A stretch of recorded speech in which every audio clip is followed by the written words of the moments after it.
मेरा नाम विक्रम है। मैं अहमदाबाद में रहता हूँ और मेरी पोस्टिंग दिल्ली में हुई थी। मैं प्राइवेट कंपनी में नौकरी किया करता था। पोस्टिंग दिल्ली में हो जाने की वजह से ज़्यादातर मुझे अपने घर से बाहर रहना पड़ता था।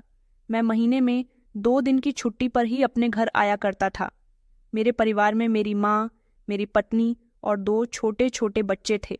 हमारी जिंदगी बहुत खुशी से गुजर रही थी, लेकिन कुछ महीने पहले कुछ ऐसा बदला जिसने मेरी आत्मा तक को हिलाकर रख दिया था। मेरी माँ पहले बहुत बातें किया करती थीं, लेकिन अब खामोश से रहने लगी थीं। मुझे लगा कि शायद बुढ़ापे से होने वाली शरीर की कमजोरी या फिर मौसम बदलने की वजह से उनकी तबीयत ठीक नहीं रहती, इसलिए वो खामोश रहती है। लेकिन अब तो वो बिल्कुल खामोश रहती थी। न बच्चों से बात करती थी, न मेरी पत्नी से नोक झोंक किया करती थी, न मुझे देखकर खुश हुआ करती थी। ऐसा लगता था जैसे उनके अंदर कोई शोर है जो जुबां पर नहीं आ रहा। मेरी पत्नी ऐश्वर्या ज्यादातर काम में लगी रहती थी और मैं एक बेटा, एक पति और एक पिता बनकर सब देखता रहता। मुझे कोई मैटर दिखाई नहीं देता था, लेकिन मन की आंखों में जो खालीपन था वो हर बार मेरे अंदर चुभता जा रहा था। एक शाम जब मैं घर आया तो माँ बड़ी खामोशी से सोफे पर बैठी थी। मैं उनके पास बैठ गया और कहने लगा कि आपकी तबीयत ठीक है, आप बड़ी खामोश हो गई हो। माँ ने धीरे से कहा कि बेटा, मैं ठीक हूँ। मुझे देखकर उनके चेहरे पर एक मुस्कुराहट आ गई, जिसे देखकर लगता था कि वो बड़ी मजबूरी में इस मुस्कुराहट को मेरे लिए बाहर निकाल कर लाई है। अगले दिन मैं सुबह जल्दी उठा। बच्चों को स्कूल छोड़ने जाना था। मेरी पत्नी नाश्ता बना रही थी। अभी भी माँ खामोशी से एक तरफ बैठी हुई थी। मैंने कहा, माँ साथ में नाश्ता करें। उन्होंने मुझे देखा, कुछ कहना चाहा, लेकिन फिर वो खामोश हो गई। कहने लगी कि नहीं, तुम लोग करो, मैं थोड़ी देर में कर लूंगी। मैंने अपनी पत्नी ऐश्वर्या से कहा कि माँ इतनी खामोश क्यों रहती है। वो कहने लगी कि शायद उम्र की वजह है। एक दिन जानबूझकर जब मैं घर दोबारा आया तो मैंने अपने आने के बारे में किसी को नहीं बताया था। मैं अचानक घर आ गया। दरवाज़ा खुला हुआ था। मैं अंदर दाखिल हुआ तो देखा कि मेरी पत्नी लाउंज में बैठी बड़े आराम से टीवी देख रही थी, और जब मैंने किचन की तरफ झांका तो मेरी माँ गर्मी में खाना बना रही थी। मुझे गुस्सा आया। मैंने ऐश्वर्या से कहा कि तुम टीवी देख रही हो और माँ किचन में काम कर रही है। वो मुझे देखकर घबरा गई। उसने कहा कि माँ जी ने खुद ही कहा था कि आज मैं खाना बना लेती हूँ। मैंने कहा, ये मेरी माँ की मर्जी नहीं, तुम्हारी जिम्मेदारी है। इतने में ही माँ बीच में बोल पड़ी कि बेटा, मैंने खुद ही कहा था बहू से कि आज तुम काम मत करो, मैं खाना बना लेती हूँ। इस बात पर मुझे खामोश होना पड़ गया था, मगर मुझे ऐसा लगता था जैसे माँ कुछ छुपा रही है। कुछ दिनों में मैंने एक बात साफ साफ नोटिस की थी कि हमारे घर के बने कोने में एक कमरा था। माँ वहाँ अक्सर जाती थी और दरवाज़ा लॉक कर लेती थी। वो कमरा कभी खुला हुआ नहीं देखा, ना मैंने और ना ही मेरी पत्नी ने। यहाँ तक कि मेरी पत्नी और बच्चों को भी वहाँ जाने की परमिशन नहीं दी। एक दिन मैंने ऐश्वर्या से पूछा कि कभी तुम उस कमरे में गई हो। उसने कहा कि वहाँ जाने की इजाज़त ही कब है, वहाँ तो तुम भी नहीं जाते। मुझे तो ऐसा लगता है जैसे तुम्हारी माँ ने वहाँ कोई खजाना छुपाया हुआ है। मैंने मुस्कुराकर बात टाल दी, लेकिन दिल में चिंगारी सी जागी। अगली सुबह अचानक मेरी जल्दी आंख खुल गई तो देखा कि माँ दबे कदमों से उस बंद कमरे से बाहर आ रही थी। उनके हाथ में कुछ मेले आदमियों के जैसे कपड़े थे। वो जल्दी से बाथरूम में चली गई। मैं वहीं खड़ा रह गया। पहली बार मैंने महसूस किया कि माँ जरूर कुछ छुपा रही है। अगली बार जब मैं फिर से घर आया तो घर में खामोशी थी। टीवी ऊंची आवाज में चल रहा था। मेरी पत्नी सोफे पर लेटी आराम कर रही थी। मैंने खामोशी से बैग नीचे रखा और किचन की तरफ बढ़ा तो मेरी माँ फिर से खाना बना रही थी। पसीने से उनका चेहरा भीगा हुआ था। मैं किचन में गया। मैंने कहा, माँ। तो उन्होंने हैरानी से मुझे देखा और कहने लगी कि बेटा, तुम कब आए? आप क्यों इतनी गर्मी में खाना बना रही हो? उन्होंने कहा कि बेटा, ऐश्वर्या दूसरा काम कर रही थी, इसलिए मैंने सोचा कि खाना मैं बना लेती हूँ। मैं किचन से बाहर निकला तो लाउंज में अभी भी ऐश्वर्या उसी अंदाज में टीवी देख रही थी। मैं उसके पास गया और चिल्लाते हुए कहने लगा कि तुम यहाँ आराम से टीवी देख रही हो और उधर इतनी गर्मी में मेरी माँ खाना बना रही है, तुम्हें शर्म नहीं आती? उसने कहा कि आपको क्या हो गया है? आपकी माँ ने खुद ही कहा था कि वो खुद सारे काम कर लेंगी। मैंने कहा, अगर उन्होंने कहा तो तुमने सारा काम उन पर छोड़ दिया। वो बीमार है और तुमने हाथ रोककर उनको काबू में रखा हुआ है। तभी उसने मेरी आंखों में देखते हुए कहा कि एक बात बताओ, तुम्हारी माँ भोली नहीं है? वो तुमसे कुछ छुपा रही है। मैंने कहा, क्या मतलब? तो उसने अपने माथे पर बल डाले और कहने लगी कि वो जो कोने वाला कमरा है जो लॉक रहता है, कभी सोचा है क्यों बंद है? कभी सोचा है कि क्यों तुम्हें भी वहां पर जाने नहीं दिया जाता? मैंने हंसते हुए कहा, क्योंकि वहां पुराना सामान रखा हुआ होगा। तो वो कहने लगी कि नहीं विक्रम, वहां कोई खजाना है या फिर कोई राज्य है। मैंने बात बदलने की कोशिश की कि तुम्हें हर बात में शक क्यों होता है? तुम्हें मेरी माँ से आखिर क्या परेशानी है? उसने कहा कि तुम्हें कुछ दिखाई नहीं देता, तुम सिर्फ एक पत्नी के पति हो, मगर तुम सिर्फ एक बेटे हो, तुम्हें हर समय बस माँ नजर आती है। मैंने कहा, तुम्हें अब ये भी शिकायत है कि मैं अपनी माँ को क्यों देखता हूँ? वो कहने लगी कि हाँ, क्योंकि जब तुम्हें अपनी माँ के लॉक किए गए कमरे पर शक नहीं होता तो मुझे खुद पर हंसी आती है। मैंने कहा, मेरी माँ कोई जुर्म नहीं कर रही है।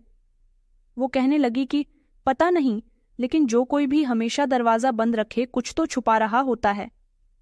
मैंने उसे डांट कर खामोश करवा दिया, लेकिन मैं खुद भी अब उलझन का शिकार होने लगा था। रात को जब सब लोग अपने अपने कमरे में सो गए तो मैं बंद कमरे के दरवाजे तक गया। हल्का सा दरवाजा हिलाया, बंद था। ताला लगा हुआ था, पुराना सा लेकिन मजबूत। माँ के कमरे की तरफ गया तो वो सो रही थी। अगली सुबह मैंने अपनी माँ से सवाल किया कि ये कमरा हमेशा बंद क्यों रहता है? माँ कहने लगीं कि बेटा, पुराना सामान रखा हुआ है, वहां तुम्हें कुछ भी नहीं मिलेगा। मैंने कहा कि फिर आपने उसे बंद करके क्यों रखा है? मैं सिर्फ इतना जानना चाहता हूँ। माँ खामोशी से नजरें झुका गईं और कहने लगी कि कभी कभी इंसान कुछ ऐसी चीजों से जुड़ा रहता है, अगर उन तक पहुंच जाए तो वो टूट जाता है। मैं खामोश हो गया। अगले दिन जब हम सब नाश्ता कर रहे थे, मैंने देखा माँ रोटी के साथ दही खा रही है, जबकि मेरी पत्नी ने अपने और बच्चों के लिए जूस और आमलेट रखा था। मैंने कहा, माँ, आप दही से रोटी क्यों खा रही हो? उन्होंने कहा कि कुछ नहीं बेटा, बस ऐसे ही मन कर रहा है। तभी ऐश्वर्या ने कहा कि माँ जी, आप खुद ही मना करती हैं, फिर विक्रम को बुरा लगता है। मेरे दिमाग में ऐश्वर्या की कल रात की बातें बोल रही थीं। बार बार सवाल दिमाग में घूम रहा था कि हर वक्त कमरा बंद क्यों रहता है। फिर से आंधी रात के समय जब मेरी आंख खुली तो मैंने माँ को अंधेरे में उस बंद कमरे के सामने खड़ा देखा। उनके हाथ में एक पुरानी चाबी थी, वो धीरे से ताला खोल रही थी। मैं खामोशी से दरवाजे के पीछे छुप गया। दरवाजा खुला, माँ अंदर दाखिल हुई और दरवाजा पीछे से बंद कर दिया। कुछ देर के बाद जब दरवाजा खुला, मैंने कदम पीछे कर लिए ताकि मुझे ना देख लें। माँ के हाथ में कपड़े थे, पुराने, गंदे और धूल से भरे हुए। ऐसा लग रहा था जैसे उन्होंने अंदर कोई भारी काम किया हो। वो तेजी से वॉशरूम की तरफ बढ़ी। मैं खामोशी से अपने कमरे में लौट आया। इसके बाद मैंने इस बारे में ऐश्वर्या से बात की कि मैंने कल रात माँ को कमरे के अंदर जाते हुए देखा और उनके हाथ में गंदे कपड़े भी थे, जिस पर वो कहने लगी कि मैं तो तुमसे कब से कह रही हूँ कि उन्होंने कुछ छुपाया हुआ है। उस कमरे में मुझे भी रात के समय दरवाजे की आवाज आती है। मैंने कई बार देखने की कोशिश करी, मगर मुझे दरवाजा बंद मिला। माँ जल्दी से आ जाती है। मैंने कहा, कभी तुमने उस कमरे में झांकने की कोशिश नहीं की? वो कहने लगी कि एक बार मैं तुम्हारी माँ का पीछा करते हुए दरवाजे तक पहुंची थी, मगर उन्होंने पीछे मुड़कर सख्त शब्दों में कहा कि ये कमरा मेरे लिए है और किसी को इसके अंदर आने की इजाजत नहीं है। ये सुनकर तो मेरा दिल और बेचैन हो गया। मैंने फैसला कर लिया कि अगली बार माँ अंदर जाएगी तो मैं जरूर उनका पीछा करूंगा। फिर मेरी पत्नी ने मुझे बताया कि माँ जी जब भी उस कमरे से आती हैं, उनके कपड़ों से अजीब सी बदबू आती है। ये बात मेरी भी समझ में नहीं आ रही थी कि आंधी रात में ही वो कमरे में क्यों जाया करती है। अगली रात मैं जागा हुआ था। कुछ देर के बाद फिर से वही सब कुछ हुआ। माँ दबे हुए कदमों से चलती हुई आई, चाबी से दरवाजा खोला और अंदर चली गई। इस बार मैं धीरे धीरे दरवाजे तक आया। कान लगाकर सुना तो हल्की हल्की सरसराहट सुनाई दी, जैसे किसी से बात की जा रही हो। अचानक एक धीमी सी कराहने की आवाज आई। मैंने जल्दी से अपने कदम पीछे हटाए और अपने कमरे में वापस आ गया। सुबह के समय मैंने माँ से पूछा कि आप रात को कहाँ गई थी? उन्होंने चौंक कर मुझे देखा। कहने लगी कि मैं तो कहीं भी नहीं गई थी, तुम्हारा वहम होगा। मैंने कहा कि मैंने खुद आपको उस कमरे में जाते हुए देखा। आपके हाथ में कपड़े थे, माँ ने नजरें चुरा लीं। कहने लगीं कि हाँ बेटा, वो कुछ पुराने कपड़े थे, सफाई कर रही थी। मैंने कहा, आंधी रात को? पहले माँ खामोश रहीं, फिर धीरे से कहने लगीं कि बेटा, कुछ चीज़ें ऐसी होती हैं जो वक्त पर ही समझ आती है। ये जवाब मेरे लिए परेशान कर देने वाला था। मैंने बात आगे नहीं बढ़ाई, मगर फैसला कर लिया था कि मैं सच जानकर ही रहूंगा। मैंने ऐश्वर्या से कहा कि हमें उस कमरे के अंदर जाना है। माँ तो हमें कभी इजाज़त नहीं देगी, हमें ही कोई तरीका ढूंढना होगा। मैं किसी चाबी बनाने वाले को बुलाता हूँ ताकि हमें उस कमरे की चाबी मिल सके। ऐश्वर्या ने मेरी बात काटते हुए कहा कि ऐसा मत करो, माँ का दिल टूट जाएगा, वो चाहे जैसी भी है तुम्हारी माँ है। मैं खामोश हो गया। शायद ऐश्वर्या सही कह रही थी, लेकिन शक अब हद पार कर चुका था। एक दिन मैंने माँ से कहा कि आप काफ़ी दिनों से बहुत बदली बदली सी लग रही हो, उस कमरे में क्या है? माँ ने चौंक कर मेरी तरफ देखा। फिर खामोश रहने के बाद वो बोली कि बेटा, वो सिर्फ एक पुराना कमरा है, तुम क्यों बार बार उसी बात पर वापस आ जाते हो? मैंने कहा, क्योंकि मैं जानना चाहता हूं कि आखिर वहां पर क्या है जो आपने सबसे छुपाया हुआ है। ना मैं जा सकता हूं, ना मेरी पत्नी जा सकती है, ना बच्चे जा सकते हैं। माँ कहने लगी कि बेटा प्लीज मत जानो उस कमरे के बारे में, वरना सब कुछ बिखर जाएगा। मैंने तेज आवाज में कहा कि क्या बिखर जाएगा माँ? उन्होंने धीरे से कहा, भरोसा, रिश्ते और सब कुछ। मैंने कहा, तो मैं क्या इतना कमजोर हूं कि सच ना जानूं? माँ खामोश हो गई। उनका चेहरा झुका हुआ था, आंखों में अनजानी सी नमी आ गई। शाम को मैंने ऐश्वर्या से बात की। माँ कुछ भी बताने को तैयार नहीं है, सिर्फ इतना कह रही है कि सब कुछ टूट जाएगा। ऐश्वर्या ने आंखें चढ़ाते हुए कहा, क्योंकि वो जानती है कि सब सामने आया तो उनका चेहरा भी बेनकाब हो जाएगा। उसने कहा कि एक बार दरवाज़ा खोलो, सब सामने आ ही जाएगा, वरना तुम इसी तरह शक में रहोगे। मैंने कहा, माँ के रिक्वेस्ट करने के बाद कैसे ज़बरदस्ती करूं? ऐश्वर्या मेरे करीब आई, धीरे से कहने लगी कि कब तक माँ की खामोशी सब पर भारी रहेंगी? कभी तुमने सोचा है कि अगर अंदर सच में कुछ बुरा है तो तुम्हारी ये खामोशी भी पाप बनकर रह जाएगी? ऐश्वर्या बिल्कुल ठीक कह रही थी, मगर मेरी माँ इतनी भी गलत नहीं हो सकती थी। कुछ तो था जिसे छुपाया जा रहा था। अगली सुबह मैंने माँ से कहा कि मेरे साथ कमरे में चलिए, ताला खोलिए, मैं देखना चाहता हूँ कि आखिर वहाँ क्या है। माँ ने कहा कि नहीं बेटा, ऐसा मत करो, दरवाज़ा खुला तो तुम्हारे सामने सिर्फ अंधेरे आएंगे। मैंने कहा, मैं अंधेरों से नहीं डरता, झूठ से डरता हूँ। अगली रात फिर सब सो चुके थे। मैं दरवाजे के सामने खड़ा था, हाथ में चाबी जो मैंने दरवाजे के पिछले कोने से निकाली थी, जहाँ माँ हमेशा जाती थी। मैंने चाबी ताले में डाली। पीछे से माँ की आवाज़ आई, बेटा ऐसा मत करो, मत खोलो दरवाज़ा। मैंने चौंक कर देखा, माँ अपने कमरे से नंगे पैर भागती हुई आई थी। मैंने कहा, मैं आज हर सवाल का जवाब चाहता हूँ, ये दरवाज़ा तो खुलकर ही रहेगा। माँ ने कहा, बेटा अगर तुमने मेरी बात नहीं मानी तो कुछ नहीं बचेगा। ये दरवाज़ा, ये कमरा, ये वो छत है जिसने मुझे और मेरे राज को छुपा रखा है। मैंने कहा, ऐसा कौन सा भी राज छुपा रखा है आपने जो बेटा सवाल करे तो माँ डर जाए? माँ रोने लगी और कहने लगी कि सिर्फ इतना जान जाओ, मैं तुम्हारी मुजरिम नहीं हूँ। मैं पीछे हट गया। शोर सुनकर बच्चे और ऐश्वर्या भी जाग गए थे। ऐश्वर्या ने दरवाज़ा खोला। विक्रम बस करो, अब ये तमाशा। माँ ने ऐश्वर्या की तरफ देखा कि तुम तो खामोश हो जाओ, तुम्हारे दिल में तो वैसे भी मेरे लिए कोई जगह नहीं है। उसने मुस्कुराते हुए कहा कि मेरे दिल में सच के लिए जगह है, झूठ के लिए नहीं। मैं बीच में आ गया। मैंने कहा कि बस करो दोनों, मैं खुद फैसला कर लूंगा कि मुझे क्या करना है। मैंने चाबी निकाली और दरवाज़ा खोला। दरवाज़ा चूर चूर करता हुआ खुल गया। अंदर अंधेरा था, सिर्फ एक धीमी सी रोशनी कमरे के कोने से आ रही थी। मैं अंदर गया तो महकती हुई मिट्टी की और सीलन की बदबू आई। फिर मेरी नज़र कमरे के कोने पर पड़ी, वो नज़ारा जिसके लिए मैं तैयार नहीं था। मेरे पैरों तले से ज़मीन निकल गई। ज़मीन पर पुराना बिस्तर बिछा हुआ था और उस पर मेरी बहन रागिनी बैठी हुई थी। नहीं बैठी नहीं, जैसे गिरकर बैठी हो। उसका चेहरा पीला हो चुका था, शरीर बेहद कमज़ोर और पेट बाहर निकला हुआ था, जिससे साफ पता चल रहा था कि वो गर्भवती है। मैंने कहा, रागिनी। उसने नज़र उठाकर मुझे देखा और धुंधली सी मुस्कुराहट दी, जैसे सदियों बाद उसे किसी ने पहचाना हो। उसने कहा भैया।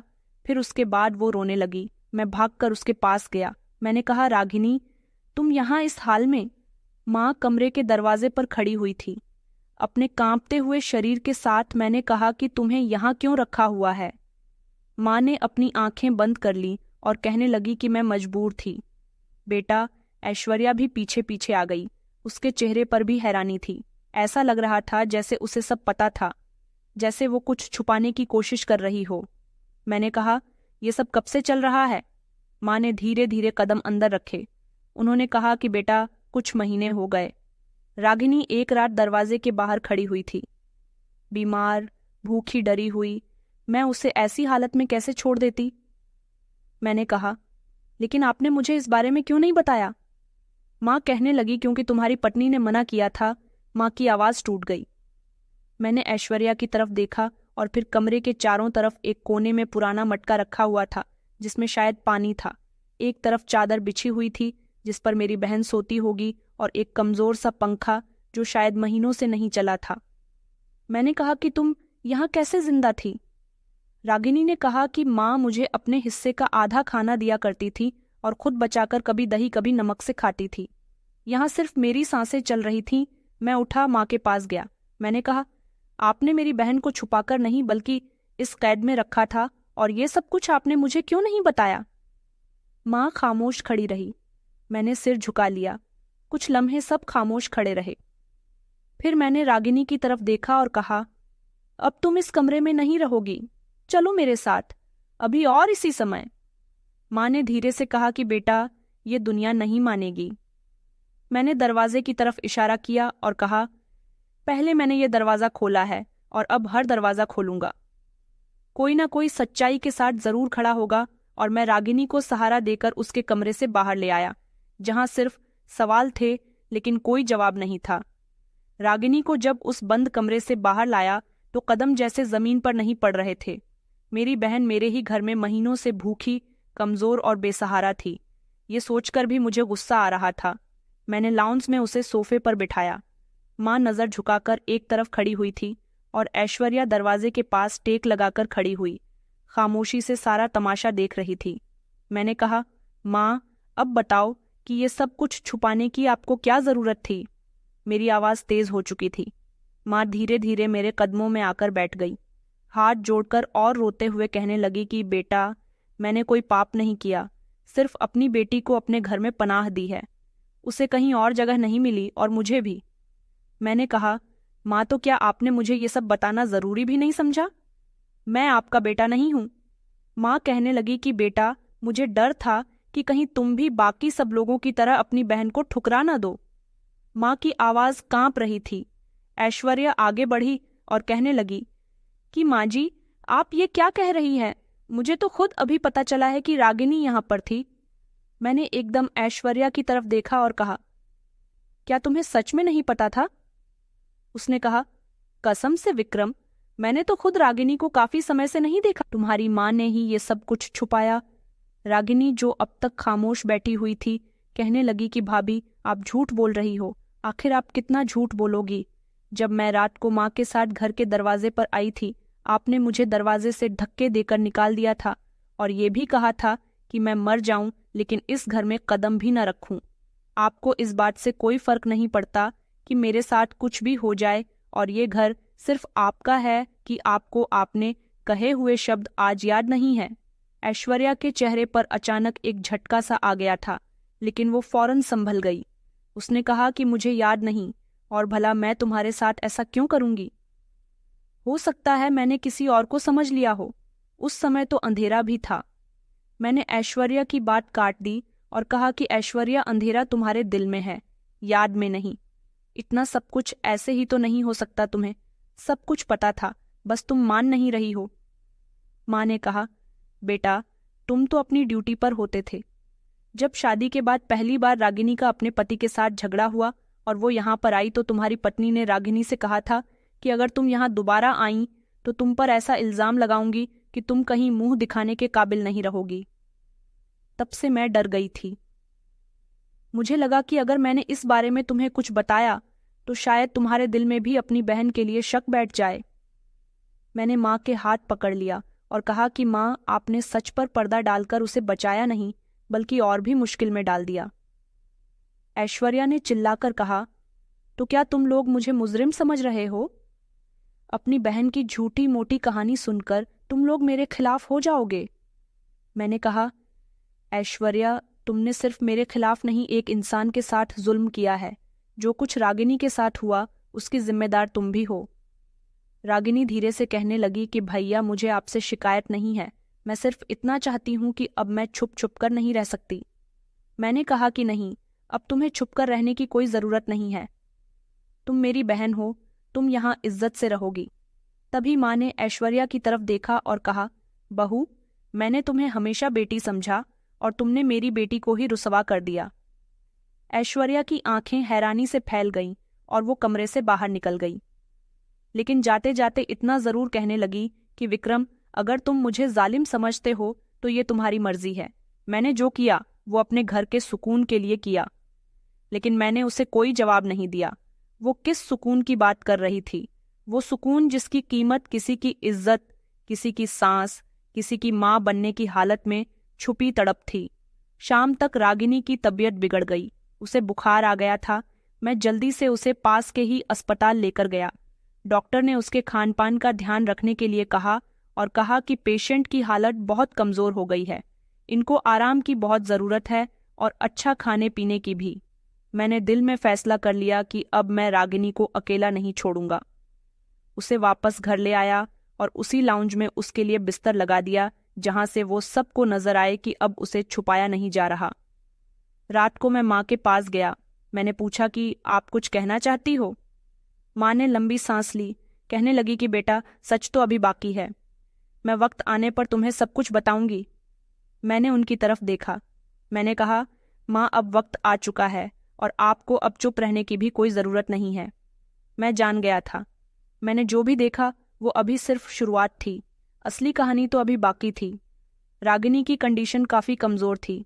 डॉक्टर की दी हुई दवाई और कमज़ोरी की वजह से वो सांस फूलने की शिकायत किया करती थी। मैंने उसके लिए छुट्टी कर ली थी और अब मैं घर में ही रह रहा था। उस रात माँ मेरे पास आई, दरवाज़ा बंद किया और मेरे बराबर में बैठ गई। मैं मोबाइल बंद कर चुका था। माँ ने धीरे से कहा कि बेटा, अब शायद समय आ चुका है। मैंने सर हिलाया और कहा कि माँ, मैं सुनना चाहता हूँ सब कुछ। माँ ने आंखों में आंसू लेकर बताना शुरू किया कि जब तुम्हारी बहन रागिनी की शादी हुई तो उसके पति के साथ शुरू में उसका सब कुछ बिल्कुल ठीक था, लेकिन धीरे धीरे उसके पति का बिहेवियर बदलने लगा। वो हर छोटी छोटी बात पर रागिनी से झगड़ा किया करता था, रोक टोक करता, यहाँ तक कि उसे मायके भी आने नहीं देता था। फ़ोन इस्तेमाल करने पर भी उसने पाबंदी लगा दी थी। ये सब वक्त के साथ बढ़ता गया। मैंने कहा, तो आपने मुझे इस बारे में क्यों नहीं बताया? माँ कहने लगी कि बेटा, रागिनी ने ही मुझे मना किया था कि भैया को इस बारे में कुछ मत बताना। वो चाहती थी कि तुम बेफिक्र रहो। वो अपने घर को बचाना चाहती थी। माँ ने गहरी सांस ली और कहा, फिर एक दिन वो नाराज होकर यहाँ आ गई। उसकी आंख पर नील पड़ा हुआ था। मैंने पूछा तो कहने लगी कि गिर गई थी। मुझे लगा कि शायद सच कह रही है, लेकिन जब ऐश्वर्या ने देखा तो अलग ही ढंग देखा तुम्हारी पत्नी ने।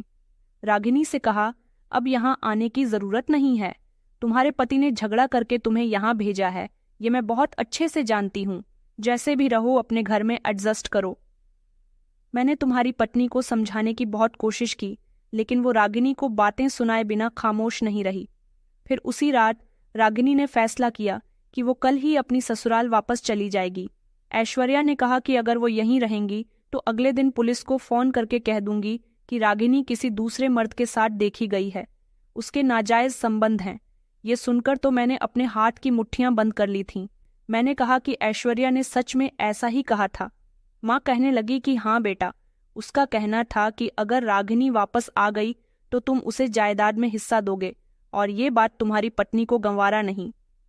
मैंने कहा, माँ, आपने बात मुझे उस समय क्यों नहीं बताई? माँ कहने लगी कि बेटा, रागिनी ने ही मुझे मना किया था कि भैया को इस बारे में कुछ मत बताना। वो चाहती थी कि तुम बेफिक्र रहो। वो अपने घर को बचाना चाहती थी। माँ ने गहरी सांस ली और कहा, फिर एक दिन वो नाराज होकर यहाँ आ गई। उसकी आंख पर नील पड़ा हुआ था।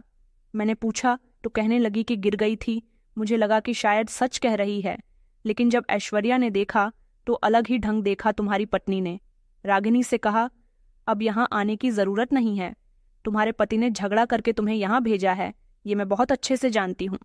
जैसे भी रहो अपने घर में एडजस्ट करो। मैंने तुम्हारी पत्नी को समझाने की बहुत कोशिश की, लेकिन वो रागिनी को बातें सुनाए बिना खामोश नहीं रही। फिर उसी रात रागिनी ने फैसला किया कि वो कल ही अपनी ससुराल वापस चली जाएगी। ऐश्वर्या ने कहा कि अगर वो यहीं रहेंगी तो अगले दिन पुलिस को फोन करके कह दूंगी कि रागिनी किसी दूसरे मर्द के साथ देखी गई है, उसके नाजायज संबंध हैं। ये सुनकर तो मैंने अपने हाथ की मुट्ठियां बंद कर ली थीं। मैंने कहा कि ऐश्वर्या ने सच में ऐसा ही कहा था। माँ कहने लगी कि हाँ बेटा, उसका कहना था कि अगर रागिनी वापस आ गई तो तुम उसे जायदाद में हिस्सा दोगे और ये बात तुम्हारी पत्नी को गंवारा नहीं। मैंने कहा, माँ आपने बात मुझे उस समय क्यों नहीं बताई? माँ ने मेरे हाथ पर हाथ रखा और कहने लगी कि बेटा, मुझे डर था कि तुम अपनी बहन से मोहब्बत करते हो, तुम बहुत जज्बाती हो जाओगे। ये सब कुछ सुनकर मुझे लगा तुम ऐश्वर्या पर शक करोगे, इस तरह तुम्हारा घर बर्बाद हो जाएगा। उसी लम्हे दरवाजे पर हल्की सी दस्तक हुई। दरवाजे पर ऐश्वर्या थी, उसके चेहरे पर वही सीरियसनेस थी, लेकिन अब बेचैनी भी झलक रही थी। उसने दरवाजे पर खड़े होकर कहा कि मुझे बात करनी है। मैंने कहा कि अब क्या रह गया है बात करने को? वो कहने लगी कि बस इतना कहना है कि मुझे तुम्हारी बहन इस घर में बिल्कुल भी बर्दाश्त नहीं है। हाँ, मैंने उसके खिलाफ सख्त शब्द कहे और शायद गलत बिहेवियर भी किया, लेकिन तुम्हें क्या लगता है कि तुम हमेशा से सिर्फ उसके ही भाई थे, कभी तुम मेरे पति नहीं बने? मैंने कहा, ऐश्वर्या मेरी बहन पर जुल्म होता रहा और तुम खामोशी से तमाशा बनकर देखती रही, यहाँ तक कि उसमें शामिल भी थी। क्या तुम्हें एहसास है कि तुमने उसके पति के हरकतों को और बढ़ावा दिया? उसने कहा कि नहीं, मुझे कोई एहसास नहीं हुआ, मैं जलन में अंधी हो गई थी। लेकिन क्या ये सच नहीं कि तुम हमेशा अपनी बहन की फिक्र में लगे रहते थे? मैंने कहा, क्योंकि वो मजबूर थी। एक बार भी कभी उसने मुझसे कभी खुद से कुछ नहीं कहा। तुम तो मेरे साथ रहकर भी मुझसे छुपकर मेरी बहन के लिए साजिश करती रही। ऐश्वर्या खामोशी से पलट गई। मैं जानता था कि ये बहस खत्म नहीं होगी। माँ की बात ऐश्वर्या के आने की वजह से अधूरी रह गई। अगली सुबह मैं रागिनी को अस्पताल लेकर गया। डॉक्टर ने कुछ टेस्ट बताए थे। मेरी बहन का अल्ट्रासाउंड हो रहा था और मैं बाहर खड़ा हुआ था। मेरे दिमाग में बार बार माँ की रात वाली बातें गूंज रही थीं। रागिनी की बीमारी, उसकी खामोशी और उसकी आंखों में छुपा हुआ डर, अब सब कुछ साफ होता जा रहा था। अगले दिन फिर से मेरी माँ से बातचीत हुई। वो मेरे कमरे में आई, मेरे पास बैठ गई, कुछ देर तक खामोश रही, फिर कहने लगी कि बेटा, आज तुम्हें एक और सच सुनना है। मैंने माँ की तरफ देखा और कहा कि माँ, अब आपको कुछ भी छुपाने की ज़रूरत नहीं है। जो कहना है आज पूरी तरह से मुझे बता दीजिए। माँ ने धीरे से बोलना शुरू किया। रागिनी को जब पता चला कि वो प्रेग्नेंट है, वो बहुत खुश हुई। उसने अपनी खुशी मेरे साथ फ़ोन पर शेयर की। मैंने उसके लिए प्रार्थना की, उसे हौसला दिया, लेकिन उसके पति का बिहेवियर उसके लिए बदतर होता गया। मैंने कहा, क्या उसे अपने बच्चे की खुशी नहीं हुई?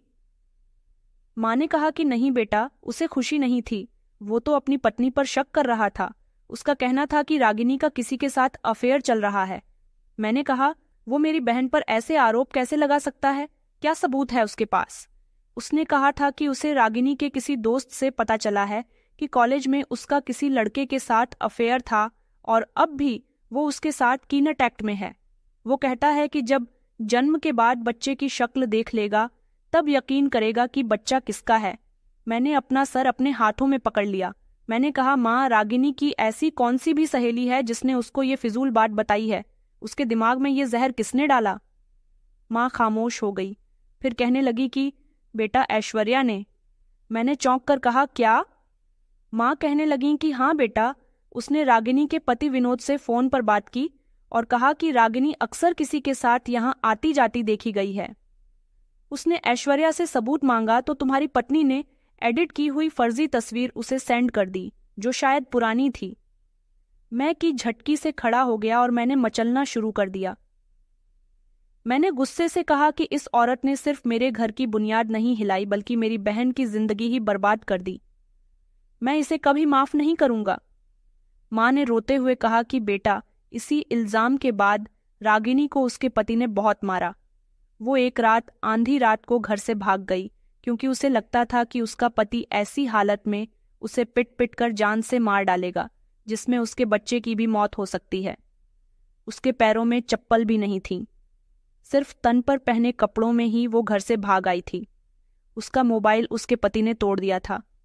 मैं उस रात बेचैन थी, बार बार मेरा दिल घबरा रहा था। मैंने कहा कि आपको कैसे पता चला कि वो घर से भाग गई? मैंने कहा बेटा, मुझे पता नहीं चला। मेरा दिल बहुत बेचैन था, इसलिए अगली सुबह मैं नाश्ता करने से पहले मंदिर में दर्शन देने के लिए चली गई थी। जब वहां की सीढ़ियों पर मैंने रागिनी को देखा तो उसके शरीर पर चोट के निशान थे, कपड़े भी फटे हुए थे, यहाँ तक कि उसे सांस लेने में भी दुश्वारी हो रही थी। वो बेहोश होने वाली थी।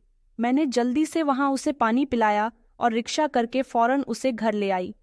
मैंने माँ का हाथ थाम ली और कहा कि आपने मुझे इस बारे में क्यों नहीं बताया? माँ, मेरी आपसे सिर्फ यही शिकायत रहेंगी कि आप इतना सब कुछ अकेले झेलती रहीं। माँ ने कहा, बेटा, मैं तुम्हें कैसे बताती? घर आते ही जब मैंने ऐश्वर्या को इस बारे में बताया कि रागिनी की तबीयत ठीक नहीं है, उसकी जान खतरे में है, तो उसने साफ इनकार कर दिया। मैंने ठंडी सांस लेकर कहा, क्या कहा ऐश्वर्या ने? माँ ने ऐश्वर्या के शब्द दोहराए कि मेरी तरफ से उसका पति चाहे तो उसे जान से मार दे, मुझे फर्क नहीं पड़ता। इतना कहकर तुम्हारी पत्नी ने घर का दरवाजा बंद कर दिया और कहा, अगर आपके साथ ही अंदर आई तो मैं इसके साथ आपको भी घर से बाहर निकाल दूंगी, और तो और मोहल्ले वालों को भी शोर करके बता दूंगी कि रागिनी किसी गैर मर्द के साथ संबंध बना रही है और अपने पति को धोखा दे रही है। मैंने कहा, फिर आपने क्या किया? बेटा, फिर मुझे क्या करना था अपनी बेटी के लिए? मुझे तुम्हारी पत्नी से रिक्वेस्ट ही करनी थी। मैं उसके पैरों में गिर गई, रोने लगी कि ऐसा मत करो, लेकिन वो नहीं मानी। उसने घर का दरवाजा अंदर से बंद कर लिया, मुझे घर के अंदर खींच लिया और रागिनी को घर से बाहर निकाल दिया। मैंने रागिनी को बाहर ही बैठा रहने के लिए कहा। वो कड़कती सर्दी में नंगे पैर ऐसे ही गली की जमीन पर बैठी रही। मेरी आंखों के सामने जैसे वो नजर आने लगा। मेरी बहन दीवार के साथ टीक लगाकर गर्भवती हालत में सर्दी से कांपती और चुपचाप। माँ ने फिर बताया कि सुबह से पहले जब सब सो रहे थे, मैंने दीवार के पीछे से उसे अंदर बुलाया और फिर उस कमरे में छुपा दिया, वही कमरा जिसमें तुमने उसे देखा था। मुझे गुस्सा आया। मैंने दीवार पर अपना जोरदार मुक्का मारा। मैंने कहा कि मेरे घर में ये सब कुछ होता रहा और मुझे कुछ पता ही नहीं चला। माँ कहने लगी कि नहीं बेटा, तुम तो बस अंधविश्वास में उलझे हुए थे। मुझे बहुत गुस्सा आ रहा था। मैं उसी समय अपने कमरे से बाहर निकला, दूसरे कमरे में गया जहां पर ऐश्वर्या बच्चों के साथ बैठी हुई थी। मैंने चिल्लाकर कहा कि तुमने रागिनी के पति से बात की थी। ऐश्वर्या ने चौंक कर मुझे देखा और बोली कि कौन बता रहा है आपको? मैंने उससे बात की थी। मैंने कहा, माँ ने मुझे बताया है और ये भी बताया कि तुमने रागिनी के खिलाफ उसके झूठी बातें बताई हैं। फोटोज, इल्जाम, सब कुछ मुझे पता चल गया। ऐश्वर्या सीधी होकर बैठ गई। अच्छा, तो तुम्हें सब पता चल गया तो इतना भी सुन लो कि मैंने ये सब कुछ अपना घर बचाने के लिए किया। मैंने कहा, तुम्हें लगता था कि मेरी बहन यहाँ आकर हमेशा के लिए रुकने वाली थी? हाँ, क्योंकि तुम्हारा ध्यान और तुम्हारी मोहब्बत सब कुछ उसी के लिए हो जाती है। मैंने कहा, तो उसके बदले तुमने उसको घर से ही निकाल दिया, वो भी ऐसी कंडीशन में जब उसे तुम्हारे सहारे की जरूरत थी। ऐश्वर्या खामोश हो गई। मैं दरवाजे से बाहर निकला। अंधेरा सिर्फ रात का नहीं, कुछ अंधेरे इंसान के अंदर भी होते हैं, और आज मैं उन अंधेरों से पहली बार आंख मिला रहा था। माँ के साथ में जैसे जैसे ये पहेली सुलझाने लगा, हर बार एक नई हकीकत मेरे सामने खुलकर आई। रागिनी की कंडीशन सिर्फ बीमारी या कमजोरी का नतीजा नहीं थी। ये बरसों की बेरहमी, जुल्म और नफरत की वजह से थी। मैंने अगले दिन रागिनी के लिए घर में फ्रूट जूस लाकर रखे ताकि वो ठीक से अपना खान पान कर सके। वो अपने कमरे में खामोशी से पड़ी रहती थी। डॉक्टर के कहने के मुताबिक उसे पूरी तरह से रेस्ट करने की जरूरत थी। मैं खामोशी से उसके पास बैठा रहा। उसकी आंखें बंद थीं, लेकिन चेहरे पर वही घबराहट थी जो लगातार एक डर के साथ जुड़ जाती है। माँ रात को मेरे पास आई, मैंने खुद ही दरवाज़ा खोल दिया था, उन्हें आवाज़ देने की ज़रूरत नहीं पड़ी। उन्होंने कहा कि बेटा, आज तुम्हें वो राज बताना है। जब रागिनी ने वो रात दीवार के साथ बिताई थी, मैंने उन्हें अपने सामने बिठाया। माँ की आंखों में आंसू आ गए और उन्होंने अपनी बात बतानी शुरू की। बेटा, उस रात बहुत ठंड थी। मैंने रागिनी को घर के अंदर लाने की कोशिश की, लेकिन ऐश्वर्या ने दरवाज़ा बंद कर दिया था। दरवाजे पर ताला लग चुका था। मैं आंगन में ही रागिनी के लिए तड़पती रही, चक्कर काटती रही कि पता नहीं मेरी बेटी घर के बाहर कैसी कंडीशन में होगी। फिर छत की दीवार के पास जाकर उसे आवाज़ लगाई। उसकी हालत बहुत खराब थी, लेकिन वो कुछ बोल नहीं रही थी। मैंने बड़ी मुश्किल से उसे घर के अंदर लिया। मैंने कहा, माँ, मैं फिर आपसे वही सवाल करूँगा कि आपने इस बारे में मुझे क्यों नहीं बताया। माँ ने बताया कि बेटा, तुम्हारी पत्नी ने कहा था कि अगर विक्रम को इस बारे में कुछ भी पता चला तो मैं खुद ही उसे छोड़कर चली जाऊंगी और यही कहूंगी कि तुम्हारी माँ और बहन झूठ बोल रही हैं। ये रागिनी ने कोई बड़ा पाप किया है। मैंने कहा, माँ, आपको इस तरह से कमज़ोर नहीं पड़ना चाहिए था। आप एक बार अपने बेटे पर भरोसा करके तो देखती। ये तो आपका डर था। माँ कहने लगी कि नहीं बेटा, डर नहीं, ये एक माँ की बेबसी थी। न मैं एक तरफ अपनी बेटी को तकलीफ में देखना चाहती थी, न दूसरी तरफ अपने बेटे का घर बर्बाद होता देखना चाहती थी। बेटा, उस रात तुम्हारी बहन बड़ी मुश्किल से दीवार पर चढ़ती हुई घर के अंदर आई थी। जब आधी रात के समय तुम्हारी पत्नी गहरी नींद में सो गई तो मैं अपनी साड़ी लेकर आई और साड़ियों को मजबूती से बांधा। उनको इतना लंबा कर लिया कि वो बाहर जमीन तक जा सके। मैंने रागिनी से कहा कि इनको पकड़कर खींचते हुए ऊपर आ जाओ। मैंने कहा, माँ, आपने उसे खींच लिया? माँ कहने लगी कि हाँ बेटा, मेरी ममता ने मुझे ताकतवर बना दिया। मैं अपनी बेटी को कड़कती हुई सर्दी में अकेली और ऐसी हालत में सड़क पर कैसे छोड़ सकती थी। मेरे हाथ सूज गए थे। बड़ी मुश्किल से मैंने रागिनी को खींचकर दीवार के सहारे तक लिया और फिर बड़ी मुश्किल से उसे खामोशी से नीचे तक उतारा, फिर उसे कमरे में ले जाकर बंद कर दिया। मैंने कहा, तो आप उसे कमरे में कैसे रखती रहीं? उसके खाने पीने का बंदोबस्त कैसे किया? क्योंकि ऐश्वर्या को तो पता ही नहीं था कि घर में रागिनी भी रह रही है। माँ ने अपनी आंखें बंद करके याद किया। बेटा, जो कुछ तुम्हारी पत्नी मुझे खाने के लिए दिया करती थी, अपने हिस्से का खाना बचाकर मैं आधा खामोशी से रागिनी को दे आती थी। अभी बासी रोटी जो रात की बची होती, उस पर नमक मिर्च डालकर उसे खिला देती। दही अगर मिलता तो 2 चम्मच बचाकर उसे रोटी से दे दिया करती थी, ताकि मेरी बेटी के पेट में कुछ तो हो जाए। वैसे भी इस समय उसे खाने पीने की ज्यादा जरूरत थी। मैंने कहा, अम्मा, क्या ऐश्वर्या आपको भी खाना नहीं देती थी? माँ हंसते हुए आंखें खोलती हैं। बेटा, इस घर में तुम्हारे पीछे तुम्हारी पत्नी का ही राज चलता था। घर के सारे काम मुझसे करवाया करती, फिर भी मुझे पेट भर के खाना नहीं देती थी। मेरे ही हाथ का बना हुआ खाना खुद भी शौक से खाती और बच्चों को भी शौक से खिलाती, लेकिन मेरे आगे से खाना उठा लेती और कहती कि आपको खाना खाने की क्या ज़रूरत है। आपको पता है कि मैं और मेरे बच्चे ताज़ी रोटी ही खाते हैं। आप तो वैसे भी 2-3 रोटी एक्स्ट्रा बनाती हो, जो बासी रोटी है वही आप खाया करो। बेटा, दोपहर में रोटी एक्स्ट्रा बना लेती तो वो मुझे दोपहर की एक्स्ट्रा वाली रोटी बासी होने के बाद रात को खाने में दे दिया करती, और रात वाली दोपहर को जो खाना उसे पसंद नहीं होता वो खाना वो मुझे दिया करती। बस कुछ इसी तरह से तुम्हारे पीछे मेरी जिंदगी कट रही थी। मैंने कहा कि इतना सब कुछ हो गया और आप खामोश रहती थीं। बेटा, मैं तुम्हारी बहन को बचाने के लिए खामोश रही, मेरे पास कोई दूसरा रास्ता नहीं था। मैंने कहा, तो आपने ये सब कितने दिन किया? लगभग 1 महीने तक। रागिनी ने तो कभी कोई शिकायत नहीं की। वो हमेशा यही कहा करती थी कि मेरी सांसें चल रही हैं, यही बहुत है। मैंने कहा कि कभी ऐश्वर्या को शक नहीं हुआ। वो कहने लगी कि हुआ था बेटा, लेकिन मैंने बहाने बना दिए कि कभी मैं खुद उस कमरे में जाकर आराम करती हूँ, कभी सफाई करती हूँ। और तुम्हारी पत्नी से कह दिया था कि तुम वहां पर मत जाना, वो वैसे भी उस कमरे से दूर रहती थी। मैं खामोश हो गया।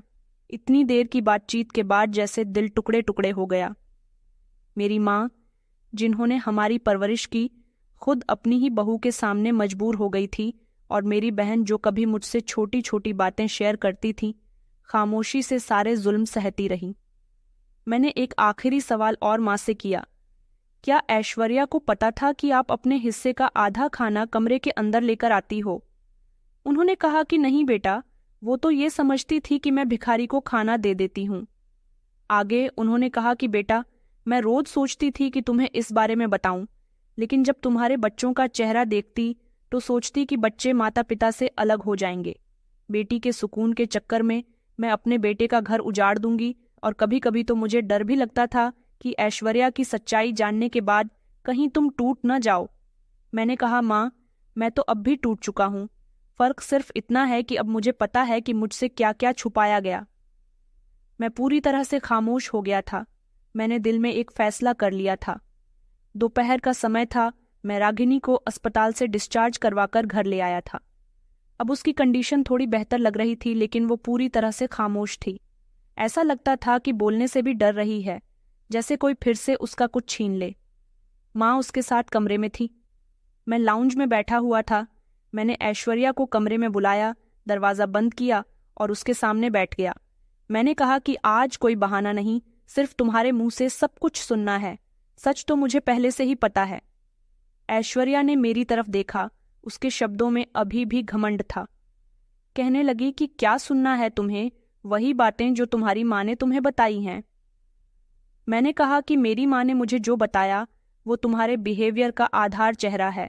बाकी मैं तुम्हारे मुंह से सुनना चाहता हूँ कि क्या तुमने सच में रागिनी के पति को भड़काया था?